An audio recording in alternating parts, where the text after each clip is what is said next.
Je m'appelle Amélie Morel, et cette histoire que je m'apprête à vous raconter est celle d'un voyage incroyable, une transformation spirituelle qui a changé à jamais le cours de ma vie.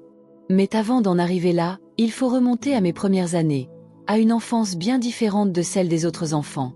Je suis née dans un petit village paisible de la région Provence-Alpes-Côte d'Azur, où le soleil brille presque toute l'année et où les collines s'étendent à perte de vue. Pourtant, mon univers n'avait rien de lumineux. Ma famille était différente, et ce n'était pas une différence ordinaire. Mes parents étaient des figures respectées, mais aussi craintes dans la communauté. À l'extérieur, ils se présentaient comme des personnes bienveillantes, discrètes, mais à l'intérieur de notre maison, une réalité sombre et insondable se jouait. Mon père, Étienne, et ma mère, Claire, appartenaient à une tradition ésotérique qui avait traversé plusieurs générations. Depuis mon plus jeune âge, j'étais imprégnée d'une atmosphère chargée de rituels, de chants et d'une énergie spirituelle que je ne comprenais pas encore. Chaque nuit, une fois les lumières du village éteintes, ma maison devenait un lieu de cérémonie. Les murs semblaient vibrer au rythme des incantations de mes parents. À l'âge où les enfants rêvent de contes de fées et de jeux innocents, mes rêves étaient envahis par des figures sombres et des silhouettes menaçantes. Mes parents disaient que j'étais spéciale, que j'avais hérité d'une lignée puissante. Ces mots, prononcés avec fierté, pesaient sur mes frêles épaules. Je ne comprenais pas pourquoi mon destin semblait tracé avant même que je puisse le choisir. À l'âge de 5 ans, ma mère m'emmena pour la première fois assister à un rituel. Nous nous rendîmes dans une clairière isolée, cachée au cœur d'une forêt dense près de Luberon. Je me souviens de l'air glacial malgré la chaleur estivale. La lune était pleine, illuminant le cercle formé par les participants vêtus de robes noires. Tout autour, des bougies vacillaient, projetant des ombres étranges sur les arbres. J'étais assise à côté de ma mère, figée par la peur mais fascinée par l'intensité du moment. Les chants en langue ancienne résonnaient dans l'air nocturne, emplissant mes oreilles d'une mélodie à la fois captivante et terrifiante. Ma mère posa sa main sur mon épaule, murmurant que c'était ma destinée, que j'étais choisie pour un grand rôle. Ce soir-là, j'observais en silence, les yeux grands ouverts, incapable de détourner mon regard. L'énergie dans l'air semblait presque tangible, comme si quelque chose d'invisible flottait autour de nous, prêt à éclater à tout moment. Je ne comprenais pas tout, mais je sentais au fond de moi que ce que je voyais n'était pas normal. Pourtant, j'étais trop jeune pour poser des questions. Dans cet univers, il n'y avait pas de place pour le doute ou la peur. Au fil des années, ces nuits devinrent ma normalité. Alors que mes camarades d'école jouaient à cache-cache ou dessinaient des fleurs dans leurs cahiers, moi, j'apprenais à lire des symboles mystérieux et à réciter des formules que je ne comprenais qu'à moitié. Mon grand-père, un homme imposant que tout le monde respectait, était l'initiateur de beaucoup de ces enseignements. Il disait souvent que j'étais un cadeau envoyé par les forces anciennes, une enfant née pour servir un but supérieur. Mais quel était ce but? Je n'osais pas demander. À 10 ans, mon rôle dans ces cérémonies devint plus actif. On m'apprit à participer aux rituels, à manipuler des objets étranges, à sentir les énergies, qui, selon mes parents, me rendaient spéciale. Une nuit, mon père m'amena seul dans cette même clairière où tout avait commencé. Il alluma un feu et sortit un objet que je n'avais jamais vu, un pendentif en argent, orné d'un symbole complexe. « Ceci te protégera », dit-il en attachant le pendentif autour de mon cou. « Mais souviens-toi, Amélie, avec ce pouvoir vient une responsabilité. Tu ne dois jamais le perdre. » Je ressentais un mélange de fierté et de peur. Pourquoi avais-je besoin de protection? De quoi devais-je me défendre? Ces questions restèrent sans réponse. Mes parents étaient convaincus que je ne devais pas poser de questions mais accepter mon destin. Et ainsi, je continuais, en silence, à jouer mon rôle dans cet univers étrange, tout en sentant une solitude grandissante en moi. Alors que mon adolescence approchait, je ressentais de plus en plus l'emprise de cette vie secrète sur mon âme. Chaque rituel, chaque incantation, chaque mot prononcé dans cette langue inconnue m'éloignait davantage de l'innocence de l'enfance. Mais en moi subsistait une petite voix, un murmure presque imperceptible, qui me disait que ce chemin n'était pas le mien, que ma vie devait être autre chose. Ce murmure, bien que faible, me réconfortait dans mes moments de doute. Si vous êtes arrivé jusqu'ici, je vous invite à rejoindre notre communauté. Abonnez-vous à cette chaîne et laissez un « j'aime » pour soutenir ce témoignage qui, je l'espère, touchera de nombreuses vies. Ensemble, nous pouvons partager des histoires de transformation et d'espoir, pour que la lumière continue de briller dans l'obscurité. Les années passèrent, et je m'enfonçais de plus en plus profondément dans cet univers mystérieux que ma famille m'avait imposé. Chaque jour était une répétition de pratiques qui me semblaient de moins en moins humaines, mais je n'avais pas le droit de questionner. À l'extérieur, je continuais à mener une vie qui paraissait normale. Je fréquentais une petite école dans un village voisin, je souriais aux voisins et je jouais parfois avec mes camarades, mais tout cela n'était qu'un masque. À 16 ans, ma vie prit un tournant irréversible. Ce fut une nuit d'hiver glacial dans le sud de la France, où le Mistral soufflait avec une force brutale, rendant l'air presque irrespirable. Mes parents m'avaient demandé de participer à un rituel spécial, un rituel qu'ils considéraient comme une étape cruciale dans mon évolution spirituelle. Cette fois, il ne s'agissait pas d'une simple cérémonie dans la clairière habituelle. Nous devions nous rendre dans un ancien manoir abandonné, situé en haut d'une colline surplombant le village. Ce manoir, autrefois majestueux, n'était plus qu'une ruine, mais il dégageait une atmosphère oppressante, presque suffocante. Lorsque nous arrivâmes, je ressentis immédiatement un poids étrange dans l'air, comme si quelque chose d'invisible nous observait. La grande porte en bois grinça tandis que mon père l'ouvrait, révélant un intérieur plongé dans une obscurité presque totale. La seule lumière provenait des chandelles que nous avions apportées, et leurs flammes vacillaient sous l'effet du vent glacial qui s'infiltrait par les fenêtres brisées. Ma mère me prit par la main, un geste rare, et me guida jusqu'à une salle au centre de la maison. À mesure que nous avancions, le sol craquait sous nos pas, et chaque bruit résonnait, amplifiant mon angoisse. Dans cette salle, une table avait été installée. Elle était recouverte d'un tissu noir, sur lequel étaient posés des objets étranges, des crânes d'animaux, des couteaux ornés de symboles gravés, et un bol en pierre rempli d'un liquide rouge sombre. Mon père, toujours silencieux, commença à disposer les chandelles en cercle autour de la table. Ma mère, quant à elle, sortit un livre ancien, dont les pages jaunies semblaient sur le point de se désintégrer. Elle me tendit un pendentif, différent de celui que j'avais toujours porté. Celui-ci était en or et émettait une légère chaleur lorsque je le pris dans ma main. « Ce soir, tu deviendras ce que tu es destiné à être », murmura-t-elle avec un sourire énigmatique. Le rituel débuta. Mes parents récitaient des incantations dans une langue que je ne comprenais toujours pas, et je ressentais une énergie grandissante dans la pièce. L'air semblait devenir plus lourd, presque irrespirable. Puis mon père me demanda de m'approcher de la table. Mon cœur battait si fort que j'avais l'impression qu'il allait exploser. Je m'exécutai, les jambes tremblantes, et il me demanda de poser mes mains sur le bol. Le liquide à l'intérieur était chaud et visqueux. Une sensation étrange parcourut mes bras, comme si une force invisible tentait de s'infiltrer en moi. C'est alors que cela arriva. Un bruit sourd résonna dans la maison, comme un coup de tonnerre. Les chandelles vacillèrent et s'éteignirent presque toutes, ne laissant qu'une lumière faible et vacillante. Je levai les yeux, terrifié, et ce que je vis me glaça le sang. Une ombre immense se formait sur le mur en face de moi, une silhouette indistincte mais terriblement menaçante. Elle semblait vivante, mouvante, et une voix grave et profonde résonna dans la pièce, une voix qui ne pouvait venir d'aucun être humain. « Amélie, tu es à moi », déclara la voix, faisant vibrer les murs autour de nous. Mon corps se figea, incapable de bouger, tandis qu'un froid glacial s'infiltrait jusque dans mes os. Je ne savais pas si c'était de la peur ou une véritable force spirituelle, mais tout mon être était paralysé. Ma mère posa une main ferme sur mon épaule et murmura quelque chose à l'oreille de mon père. Il semblait calme, comme s'il s'attendait à cette apparition. Mais moi, je sentais que quelque chose était profondément mal. Ce n'était pas de la puissance, c'était de la pure terreur. L'ombre s'approcha, ou du moins c'est l'impression que j'en avais. Elle semblait se mouvoir sans vraiment se déplacer, grandissant à chaque seconde. Mon cœur battait à tout rompre, et une question muette hurlait dans mon esprit. Que m'était-il en train d'arriver? Je ne pouvais ni fuir, ni crier, ni même fermer les yeux. Cette nuit-là, tout ce que je pensais savoir sur ma vie et mon rôle bascula. Et dans ce chaos, une petite voix intérieure se fit entendre, une voix que je n'avais jamais perçue aussi clairement auparavant.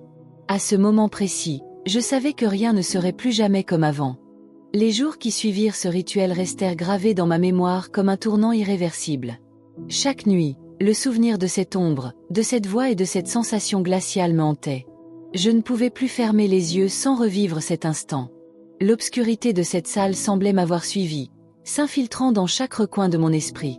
Mais ce que je ne comprenais pas encore, c'était que cette expérience n'était que le début d'une bataille bien plus grande.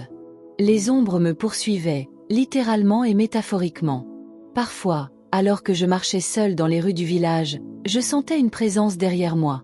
Lorsque je me retournais, il n'y avait rien, mais cette sensation persistait, me rendant incapable de me sentir en sécurité, même en plein jour. Chez moi, la situation devenait encore plus insupportable. Les nuits étaient longues et remplies de murmures que seul mon esprit pouvait entendre. Les coins sombres de ma chambre semblaient habités par des figures invisibles, et l'air lui-même devenait lourd, presque suffocant. Un soir, alors que je tentais de m'endormir malgré ces sensations oppressantes, une chose inattendue se produisit. Je fus réveillée par une lumière intense. Cette lumière ne venait ni de la lune ni de ma lampe de chevet, mais semblait émaner de nulle part. Je restais figée, les yeux écarquillés, incapable de comprendre ce qui se passait. Contrairement à ce que j'avais ressenti lors du rituel, cette lumière n'était pas menaçante. Au contraire, elle était apaisante, réchauffante, et pour la première fois depuis des années, je ressentis une sensation de sécurité. La lumière semblait m'entourer, pénétrant chaque fibre de mon être. Elle ne m'aveuglait pas, mais éclairait tout autour de moi d'une clarté irréelle. Alors que je tentais de comprendre ce phénomène, une voix douce, mais empreinte d'autorité, se fit entendre. Ce n'était pas une voix humaine, mais quelque chose de bien plus profond, quelque chose qui semblait résonner directement dans mon âme. « Amélie, tu es destinée à autre chose. » Ces mots, bien que simples, frappèrent mon esprit comme une révélation. La voix continua. « Ce que tu as vu n'est pas ta fin. Il y a une lumière plus grande qui t'attend, mais tu dois être prête à l'accepter. » J'étais pétrifiée, incapable de répondre. Mon esprit, embrouillé par des années de pratiques occultes, ne comprenait pas encore pleinement ce que ces mots signifiaient. Mais au fond de moi, une petite étincelle de compréhension commençait à naître. Après ce moment, la lumière disparut aussi soudainement qu'elle était apparue, me laissant seule dans l'obscurité. Mais cette obscurité n'était plus la même. Elle semblait moins oppressante, moins effrayante. Il y avait maintenant quelque chose en moi, une sensation, une certitude que je n'étais pas seule, que cette lumière reviendrait. Ce fut la première nuit depuis des années où je réussis à trouver un semblant de sommeil, même si mon esprit était encore tourmenté par des questions sans réponse. Les jours suivants, je tentai d'en parler à ma mère, mais ses réactions furent glaciales. Elle semblait ignorer mes paroles, comme si elles n'avaient aucun sens pour elle. « Ce sont des illusions, Amélie, » dit-elle sèchement. « Concentre-toi sur ton rôle. Nous avons une destinée à accomplir, et ces distractions ne sont pas importantes. » Mais moi, je savais que ce que j'avais vu était réel. Cette lumière, cette voix, elles étaient plus réelles que tout ce que j'avais vécu auparavant. Un soir, alors que je me trouvais seule dans ma chambre, je ressentis à nouveau cette présence. Ce n'était pas la lumière cette fois, mais une paix étrange, comme si une force invisible m'encourageait à agir. C'est alors que, pour la première fois de ma vie, je fis quelque chose que je n'avais jamais osé faire. Je murmurai une prière.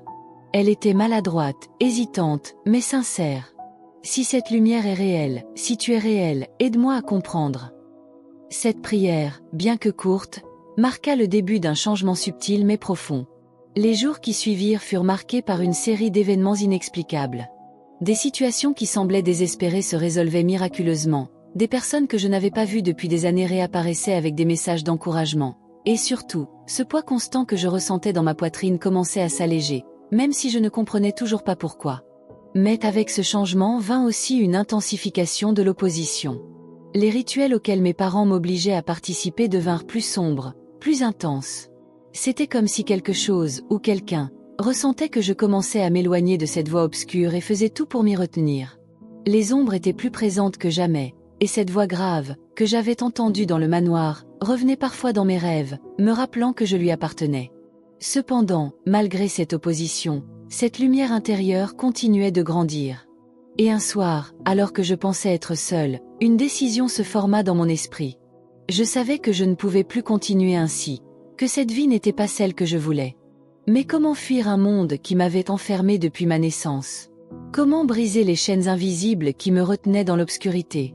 Je ne le savais pas encore, mais cette lumière avait déjà commencé à m'ouvrir un chemin que je n'aurais jamais pu imaginer. Les nuits étaient devenues un étrange mélange d'effroi et de sérénité. D'un côté, les ombres semblaient plus insistantes, me rappelant constamment les chaînes qui m'enserraient. De l'autre, cette lumière intérieure, bien qu'encore fragile, continuait de grandir. Et puis, une nuit, tout bascula de nouveau. Je me souviens de cette soirée comme si c'était hier. Il était tard, et mes parents étaient absents, probablement en train de participer à l'un de leurs rituels secrets. Pour la première fois depuis longtemps, je ressentis un étrange soulagement d'être seule à la maison. La lune était haute dans le ciel, éclairant doucement ma chambre. Je m'assis près de la fenêtre, regardant les collines silencieuses de Provence, et une pensée inhabituelle me traversa l'esprit. Et si cette lumière que j'avais vue était réelle? Et si elle représentait quelque chose, ou quelqu'un, qui pouvait vraiment me libérer? Alors que cette pensée résonnait en moi, je ressentis à nouveau cette présence apaisante. Ce n'était pas effrayant, comme l'étaient les ombres, mais puissant et rassurant, comme si une main invisible posait délicatement un poids bienveillant sur mon épaule. Et puis, tout autour de moi, la pièce sembla s'illuminer d'une lueur douce et dorée. C'était la même lumière que j'avais vue quelques semaines plus tôt, mais cette fois, elle était encore plus éclatante. Mon souffle se coupa. Je voulais parler, mais les mots semblaient inutiles. Au milieu de cette lumière, une silhouette se forma lentement. Ce n'était pas une figure humaine dans le sens traditionnel du terme, mais quelque chose d'indescriptible. C'était comme si toutes les formes et les couleurs du monde étaient concentrées dans une essence divine. Cette présence dégageait une paix et une majesté qui surpassaient tout ce que j'avais connu. « Amélie », dit la voix, cette même voix douce et puissante. « Je suis celui qui t'a appelé hors des ténèbres. Tu m'appartiens, pas à elle. » Ces paroles résonnèrent en moi comme un coup de tonnerre. Elles dissipèrent instantanément le doute, la peur et la confusion. Je n'étais plus prisonnière, du moins pas entièrement. Quelqu'un, ou quelque chose, m'offrait une voie vers la liberté. La lumière sembla m'entourer, pénétrant au plus profond de mon âme. Elle exposa chaque recoin obscur de mon être, chaque peur, chaque douleur, chaque faute. Mais au lieu de ressentir de la honte, je me sentais purifiée, comme si cette lumière absorbait tout ce qui me pesait. Je tombai à genoux, les larmes inondant mon visage. Ce n'étaient pas des larmes de désespoir, mais des larmes de libération, de gratitude, de compréhension. « Tu dois choisir, Amélie », continua la voix. « Je ne peux pas t'imposer cette lumière. Mais si tu me fais confiance, je marcherai avec toi, et les ténèbres n'auront plus aucun pouvoir sur toi. » Je ne répondis pas avec des mots. Tout ce que je pus faire fut de hocher la tête, laissant mon cœur parler pour moi. À cet instant, je sentis quelque chose se briser en moi, comme une chaîne qui cédait. La lumière se fit plus intense, presque éblouissante, et dans un éclat final, elle disparut, me laissant seule mais transformée. Je restai assise là, le cœur battant, essayant de comprendre ce qui venait de se passer. Mais au lieu de chercher des réponses, je décidai d'accepter simplement ce cadeau. Pour la première fois de ma vie, je me sentais légère, comme si un poids énorme avait été enlevé de mes épaules. Je ne savais pas encore comment expliquer cela, mais je savais que ma vie venait de changer de façon irrévocable. Si cette histoire vous touche et que vous souhaitez faire partie de cette communauté de lumière, je vous invite à aimer cette vidéo et à laisser un commentaire avec votre prénom et votre ville. Dans notre prochain témoignage, nous prendrons le temps de saluer chacun de vous, car ensemble, nous partageons cette quête d'espoir et de transformation. Merci de faire partie de cette belle aventure. Les jours qui suivirent cette expérience furent marqués par une étrange dualité. D'un côté, je ressentais une paix intérieure que je n'avais jamais connue auparavant. Cette lumière, cette voix, avait laissé une empreinte indélébile en moi, et je savais que je ne pourrais plus jamais revenir en arrière. Mais de l'autre, les ombres semblaient plus déterminées que jamais à me rappeler leur emprise. Les nuits étaient encore troublées par des murmures, des visions terrifiantes, et des rêves où je voyais des figures sombres m'encercler, me condamnant pour avoir osé défier leur autorité. Ma famille, quant à elle, ne remarquait rien, ou du moins faisait semblant de ne pas remarquer. Mes parents continuaient à me parler de ma destinée, me rappelant que mon rôle dans leur monde était prédéterminé et que je n'avais pas le choix. Mais quelque chose en moi avait changé. Cette voix intérieure, cette lumière, m'avait donné une force que je ne soupçonnais pas. Pour la première fois, je commençais à envisager la possibilité de fuir ce monde sombre. Un matin, alors que je me promenais dans les collines près de notre village, cherchant un moment de solitude et de réflexion, je tombai sur une vieille église. Elle était petite, presque oubliée, avec ses murs en pierre couverts de lierre et son clocher légèrement penché. Quelque chose dans ce lieu m'attira immédiatement. C'était comme si cette église m'appelait, comme si elle était un refuge caché, un sanctuaire dans lequel je pouvais trouver des réponses. Je poussai doucement la porte, qui grinça sous la pression. L'intérieur était simple, mais chaleureux. Des bancs en bois, une croix en fer forgé au-dessus de l'autel, et des vitraux qui laissaient passer une lumière douce et colorée. Je m'assis sur l'un des bancs, regardant autour de moi, incertaine de ce que je cherchais. Et puis, sans vraiment y réfléchir, je me mis à prier. Ce n'était pas une prière parfaite, ni même structurée. C'était simplement un cri du cœur. Si tu es là, si tu m'entends, guide-moi. Montre-moi ce que je dois faire. À cet instant, une paix indescriptible m'envahit. Ce n'était pas une réponse immédiate ou spectaculaire, mais un calme profond, une certitude que je n'étais pas seule. Je savais que ce moment dans cette petite église était un tournant. Je ne savais pas encore comment, mais je sentais que ma vie prenait un nouveau sens. Les jours suivants, je retournais plusieurs fois à cette église. Chaque visite renforçait ma conviction que je ne pouvais plus rester passive. Cette lumière qui m'avait appelée, cette voix qui m'avait parlé, me donnait une nouvelle mission. Utiliser mon histoire pour briser les chaînes des autres. Mais comment pouvais-je le faire? Je n'avais ni les outils, ni les connaissances pour entreprendre une telle tâche. Et pourtant, quelque chose en moi me disait que tout viendrait en temps voulu. Une nuit, alors que je priais encore une fois dans le silence de ma chambre, une nouvelle vision m'apparut. Je me voyais devant une foule de visages inconnus, partageant mon histoire, racontant ce que cette lumière avait fait pour moi. Ces visages n'étaient pas effrayants, comme les ombres que j'avais connues, mais remplis d'espoir, de curiosité, et surtout, de soif de vérité. Cette vision me terrifia autant qu'elle m'inspirait. Comment pourrais-je, une jeune femme sans expérience, être à la hauteur d'une telle mission? Mais cette peur fut bientôt remplacée par une détermination nouvelle. Si cette lumière m'avait sauvée, elle pouvait sauver d'autres. Et si j'avais été choisie pour porter ce message, alors je devais trouver la force de l'accepter. Ce fut le début de mon cheminement, un chemin qui allait me conduire bien plus loin que je ne l'aurais jamais imaginé. Alors que les jours s'écoulaient, je me rendis compte que ce nouveau chemin, bien qu'empli de lumière et d'espoir, était loin d'être facile. Chaque pas que je faisais pour m'éloigner de mon passé semblait déclencher une opposition encore plus grande. Les ombres, qui avaient un temps semblé s'éloigner, revinrent avec une force décuplée. Les nuits étaient à nouveau hantées par des rêves sombres, et parfois même des cauchemars où je me voyais retomber dans les pratiques occultes que j'avais juré de quitter. Une nuit, alors que je dormais profondément, je fis un rêve qui resta gravé en moi. Je me trouvais dans une grande plaine désertique, entourée de vent et de poussière. Au loin, j'apercevais deux armées, l'une lumineuse, rayonnante, et l'autre, sombre et menaçante.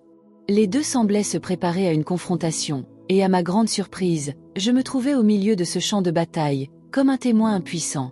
Je ne savais pas de quel côté j'étais, mais je ressentais un tiraillement puissant en moi. Une voix sombre murmurait à mon oreille, me rappelant mon passé, mes erreurs, mes pactes, et m'assurant que je n'étais pas digne de cette lumière. Mais de l'autre côté, une voix douce et ferme me rappelait que j'avais été choisie, que ma place n'était plus dans l'obscurité. Je me réveillai en sursaut, le cœur battant à tout rompre. Je savais que ce rêve n'était pas une simple création de mon esprit, mais une représentation de la bataille spirituelle qui faisait rage en moi. Ce fut un moment décisif. Je compris que je ne pouvais pas me contenter de fuir les ténèbres. Je devais activement les affronter. Cette lumière qui m'avait appelé n'était pas seulement là pour me protéger, mais pour me fortifier et me préparer à un rôle plus grand que moi. C'est ainsi que je décidai de m'engager pleinement dans ce chemin de foi. Je passais de plus en plus de temps dans cette petite église, priant, méditant, cherchant des réponses dans les Écritures. Chaque verset que je lisais semblait me parler directement, comme un message personnel envoyé pour me guider. Un passage en particulier résonna profondément en moi. « Car je connais les projets que j'ai formés pour toi, dit l'Éternel, projets de paix et non de malheur, afin de te donner un avenir et de l'espérance. » Jérémie 29, 11. Ces mots devinrent mon encre dans les moments de doute et de peur. Mais avec cette décision vint aussi une nouvelle opposition. Mes parents, qui avaient jusque-là ignoré mes changements, commencèrent à s'inquiéter. Ils remarquèrent que je participais moins aux rituels, que je passais plus de temps seule ou à l'église. Un soir, ma mère me confronta. « Amélie, que fais-tu? Tu sais que tu ne peux pas échapper à ce que tu es.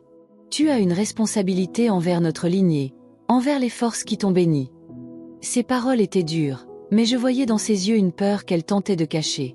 Peut-être sentait-elle aussi cette lumière en moi, et ce qu'elle représentait. Je restais silencieuse, mais en moi, une résolution grandissait. Je savais que je ne pouvais pas encore tout expliquer à mes parents, mais je priais pour qu'un jour, ils comprennent. En attendant, je devais continuer à avancer, même si cela signifiait marcher seule pendant un temps. Chaque pas que je faisais était une petite victoire, un pas de plus vers cette lumière qui m'appelait. Et bien que les ténèbres tentaient toujours de me retenir, Elle ne pouvait plus éteindre cette flamme qui brûlait maintenant en moi. Si cette histoire vous touche et que vous croyez en l'importance de partager des récits de foi et de transformation, je vous invite à vous abonner à notre chaîne et à aimer cette vidéo. Nous ne gagnons aucun argent en faisant cela. Nous le faisons simplement parce que nous croyons que ces messages peuvent changer des vies.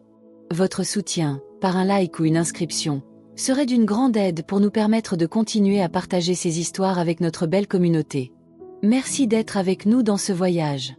Le chemin qui m'avait mené jusque-là était rempli de défis, de luttes intérieures et de confrontations avec les ténèbres. Mais à chaque étape, cette lumière que j'avais découverte grandissait en moi, me donnant la force de continuer. Les ombres n'avaient plus le même pouvoir sur moi. Elles étaient encore là, parfois persistantes, mais elles ne pouvaient plus éteindre cette conviction profonde que j'avais été appelée pour quelque chose de plus grand. Un jour, alors que je méditais seule dans l'église qui était devenue mon refuge, une nouvelle vision me traversa l'esprit. Je voyais des chaînes se briser, des visages autrefois tourmentés s'illuminer, et des vies transformées par une vérité plus grande que tout ce que ce monde pouvait offrir. Cette vision me remplissait d'une paix indescriptible, mais aussi d'une responsabilité écrasante. Je savais que mon histoire, aussi sombre qu'elle ait été, pouvait maintenant devenir une lumière pour d'autres. Je décidai alors de partager mon témoignage. Ce n'était pas facile. Revivre les souvenirs de mon passé était parfois douloureux, mais je savais que c'était nécessaire. Chaque fois que je racontais mon histoire, je voyais des regards s'illuminer, des cœurs s'ouvrir, et je comprenais que cette mission était bien plus grande que moi. Ce n'était pas moi qui transformais les vies, mais cette lumière, cette force divine qui m'avait sauvée. Les défis continuaient. Il y avait encore des moments de doute, des nuits où je me sentais accablée par le poids de mes erreurs passées. Mais dans ces moments, je me souvenais des paroles de cette voix qui m'avait appelée hors des ténèbres. « Je suis avec toi ».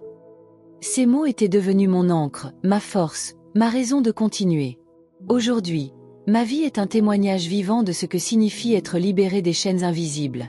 Ce que j'ai appris, c'est que personne n'est trop loin, trop brisé ou trop perdu pour être sauvé. La lumière peut trouver chacun de nous, peu importe à quel point nous sommes plongés dans l'obscurité. Il suffit de répondre à cet appel, de faire ce premier pas vers la liberté. Si cette histoire a touché votre cœur, je vous invite à continuer ce voyage en regardant la vidéo qui apparaît maintenant à l'écran. Elle pourrait bien révéler quelque chose d'essentiel dans votre vie. Cliquez dessus et laissez-vous inspirer. Et avant de partir, n'oubliez pas de donner un like à cette vidéo et de commenter « Amen » pour continuer à recevoir les bénédictions de cette lumière. Merci de faire partie de notre communauté, et que la paix et la lumière vous accompagnent toujours.